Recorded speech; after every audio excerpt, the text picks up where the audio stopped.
दोस्तों ये क्या हो गया, सिंपल यूज़ करते थे ना, तो ये वीडियो आपके लिए है। आरबीआई ने सिंपल को कर दिया है बैन।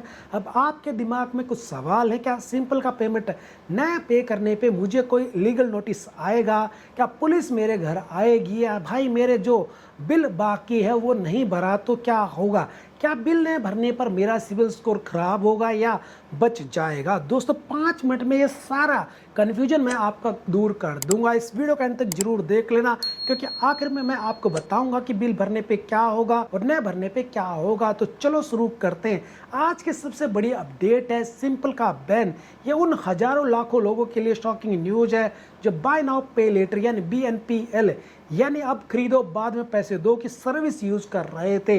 पर सवाल ये है कि आरबीआई को सिंपल से दिक्कत क्या थी? क्या आरबीआई ने सारे BNPL को बैन कर दिया है? आइए इस 5 मिनट के वीडियो में सब समझते हैं। नंबर 1, आरबीआई का रूल क्या कहता है? रियल रीजन यही है दोस्तों। आरबीआई ने 2022 में साफ कह दिया था कि हमें क्रेडिट लाइन लोन के पैसे को वॉलेट में ट्रांसफर करके फिर उससे वॉलेट से यूपीआई पेमेंट करना, ये वाला सिस्टम पसंद नहीं है। आरबीआई चाहता है कि BNPL कंपनियां सीधे बैंक या नॉन बैंकिंग फाइनेंस कंपनी से पार्टनरशिप करें और लोन का पैसा सीधे मर्चेंट यानी दुकानदार को जाए, न कि किसी के वॉलेट में ट्रांसफर होकर। लेकिन सिंपल और कुछ अन्य कंपनियों ने बीच में कुछ ऐसे लूप होल ढूंढ लिए थे जिससे यह रास्ता बन रहा था। क्रेडिट कार्ड से आप वॉलेट में, फिर यूपीआई में, फिर मर्चेंट को। आरबीआई ने इसी रास्ते को बंद किया है। दोस्तों यहाँ पर बहुत सारे यूजर के माइंड में ये सवाल आएगा कि सिंपल ही क्यों बैन हुआ?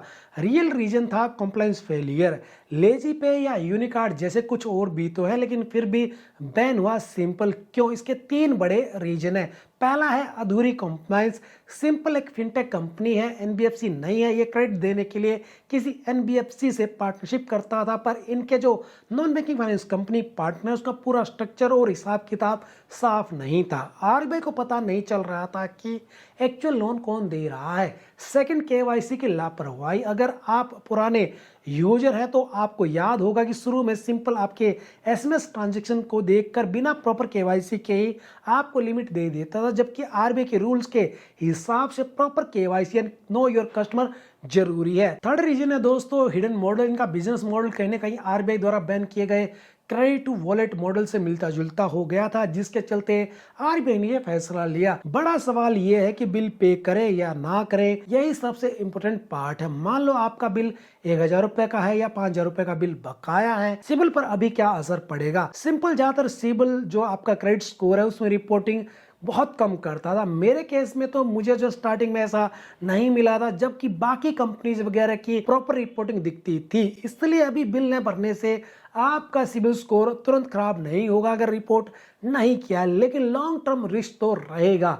अगर आप बिल नहीं भरते हैं तो आपको ढेर सारे रिकवरी एजेंट के कॉल आएंगे, और सबसे बड़ा रिस्क ये है कि सिंपल को वापस चालू होने के लिए आरबीआई के सारे नियम मानने पड़ेंगे। जब वह नए लाइसेंस के साथ वापस आएगा तो वह अपनी पुरानी आउटस्टैंडिंग पेमेंट को सिबिल में रिपोर्ट करना शुरू कर सकता है। और अगर आप बिल पे नहीं करते हैं तो ये सिंपल ऐप लीगल नोटिस तो पक्का भेजेगा, क्योंकि ऐसा सिंपल ने पास्ट में भी कई सारे यूजर के साथ किया जिन्होंने टाइम पे बिल पे नहीं किया था। अब ये जरूर हो सकता है कि नोटिस 7 दिन में आए, 1 महीने में या फिर 3 महीने में आए, लेकिन आएगा जरूर। तो दोस्तों मेरी सलाह यही है कि चाहे जो भी हो, आपका आउटस्टैंडिंग बिल भर दो। थोड़े से पैसे के लिए फ्यूचर में अपने सिबिल स्कोर को रिस्क पर मत रखो। अगर सिंपल ने कल को रिपोर्टिंग कर दी तो आपका होम लोन, कार लोन मिलना बहुत मुश्किल हो जाएगा। पे द बिल यही आपके लिए सबसे अच्छा है। और दोस्तों जहां तक बात है पुलिस की कि अगर बिल पे नहीं करें तो क्या पुलिस आएगी, तो ऐसा तो नहीं होगा,